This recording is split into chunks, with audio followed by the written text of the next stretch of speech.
女孩第一次来酒吧，旁边的男人就盯上了她。男人把药片扔进酒里，然后举杯走过来搭讪。女孩看出了男人不怀好意，当场拒绝了他。但殊不知，男人已经动起了歪心思。等到女孩聚会结束，一个壮汉突然从身后窜出，直接捂住了女孩的嘴巴。男人上前帮忙，结果女孩一脚暴击，哀嚎声引起了保安的注意。他迅速跑过来，但本以为他是救女孩的，不料他竟然帮着一起将女孩抬上了车。他们用安全带绑住女孩的手，女孩拼命挣扎，但怎么可能拗得过4个大男人？最后被壮汉一拳打晕过去。汽车在路上开得非常慢，中途还无耻地停下换人。最后他们对女孩折磨了3个多小时后，这才将车停到路边，把奄奄一息的女孩扔了下去，还一脚把她踢进了臭水沟里。直到第2天清晨，女孩才被一个遛狗的男人发现。仅剩一口气的女孩被送进了医院。得知消息的母亲赶来，看着女儿惨不忍睹的样子，她泣不成声。但更让她心痛的是，女孩身上多达80几处伤口，身体还被严重的侵犯。听到这样的噩耗，母亲再次崩溃。她不知道女儿究竟犯了什么错，要让她承受这样的经历。但好在女孩已经脱离了生命危险。很快，这个事件就被媒体报道，一时间就激起了民愤。警方也对此十分重视，仅1周时间就把4名歹徒全部缉拿归案。可当女孩放下尊严，向法官提供了所有证词后，法官却因为案发当晚女孩是醉酒状态，所以证词不被采纳。而这4名人渣还花重金请了业内最好的律师，把对他们所有不利的证据一一推翻。检测部门也被买通了，说凶手残留的体液已经超过72小时，没有任何参考价值。最终因为证据不足，4名人渣全被无罪释放。面对这样不公的结果，气愤的父亲冲上去就给了罪犯一拳，结果却被法官以藐视法庭罪抓了起来。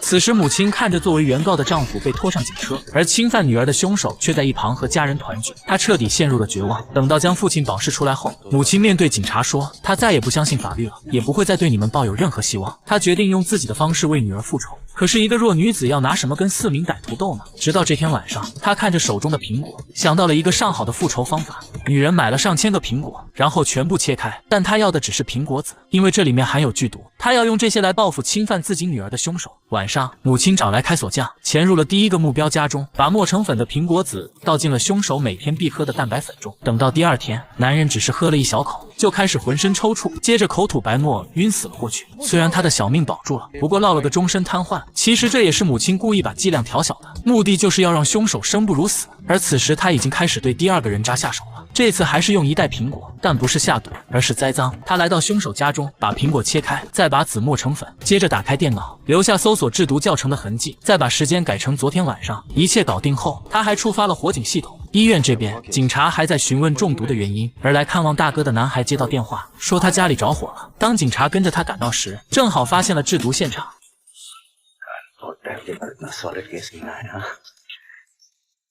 就这样，第2个凶手被送进了监狱，而母亲则来到医院，对着已是废人的凶手坦白了一切。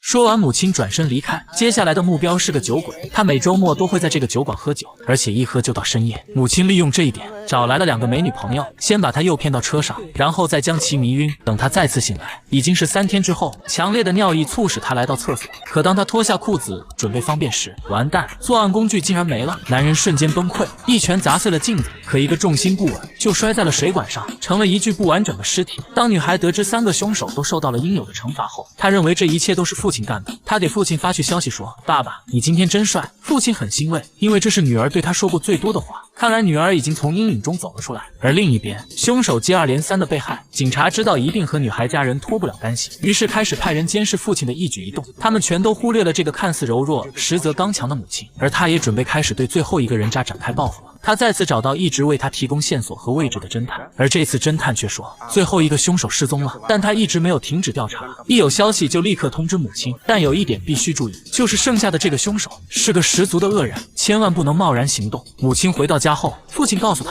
女儿的情况越来越好了，他决定带母女2人外出旅游。但也正是这个决定，差点就让他家再次遭受灭顶之灾，因为那个男人已经出现了。强基犯在狱中的生活是怎样的？你看这个男孩的走路姿势就知道了，他一定是受到了某位大佬的照顾。来探监的人是他的同伙，也是唯一没有被报复的人。1个月前，他们4个联合侵犯了一个女孩，但最后全都被无罪释放。女孩的继母为了复仇，将他们4人中的一个毒成了瘫痪，一个没收了作案工具，另一个则是被当成下毒人送进监狱。现在只剩下这个光头男，男孩让他小心点，而光头丝毫没有害怕的意思，反而还露出了邪恶的笑容。他找到躺在医院里的同伴，想知道这一切都是谁干的，可同伴支支吾吾半天，好不容易说出来个妈字，还被光头听成了梦。同伴心中那叫一个着急，他太想告诉光头是女孩的妈妈，最后使出了吃奶的劲儿，才清楚地说出了一个妈字。光头终于明白他说的是谁了，但同伴却因为刚刚用力过猛，活活把自己给急死了。光头找到了女孩家，但女孩一家早就外出旅游了。见家中没人，光头只好离开。可刚上摩托就发现了母亲请的侦探。等到侦探离开，他反跟踪来到了侦探家，先是对其暴打了一顿，接着就逼问女孩一家的下落。而侦探不仅守口如瓶，还嘲讽光头说：“你们这些败类，对女孩做的那些事根本不算个男人。”光头气不过，一枪解决了他，随后又用侦探的指纹解开了他的手机，从里面得知了女孩一家所在的酒店位置。另一边，女孩正坐在沙发上看书，灯突然灭了，父亲下楼查看电闸，可一转身，光头就在身后。等到母亲回来，就看到光头正打算对女儿动手，母亲急了，她让光头冲自己来，结果可想而知，母亲被按在地上暴打，光头还拿起塑料袋套在母亲头上，没一会儿，母亲就没了动静。光头在确认母亲是真没命后，才放心的去追女孩，谁知母亲只是暂时休克，他挣扎的爬起来后，顺着脚印去寻找女儿，不料却被光头从后面一棍打倒在地。接着，光头掏出手枪，千钧一发之际，警察来了。原来他在调查侦探死因时，发现了他眼睛里的摄像头，并且看到了从头到尾的所有事情。他担心一家人有危险，于是第一时间就赶了过来。光头被制服了，但母亲却拿起了他的枪。看到失控的母亲，警察让他别冲动，想想你自己的家人，如果你被抓，你的女儿怎么办？母亲犹豫了，光头却笑了。然而这时，母亲绝望地说：“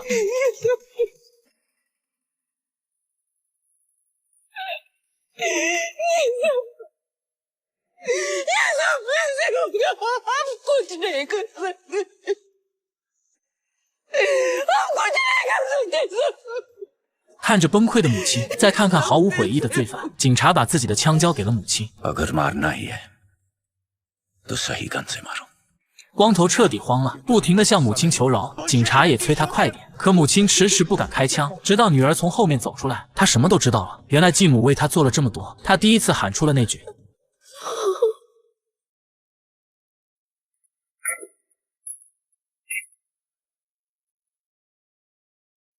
母亲瘫倒在地，女儿跑过来紧紧地抱住了她。影片到此结束。这部根据当年震惊世界的印度德里黑公交案改编的电影，不仅向人们揭露了当地的黑暗风气，还向人们展现了一个母亲的伟大。भगवान हर जगह नहीं होता है, डीके जी। पता है, इसीलिए तो उसने मां बनाई है।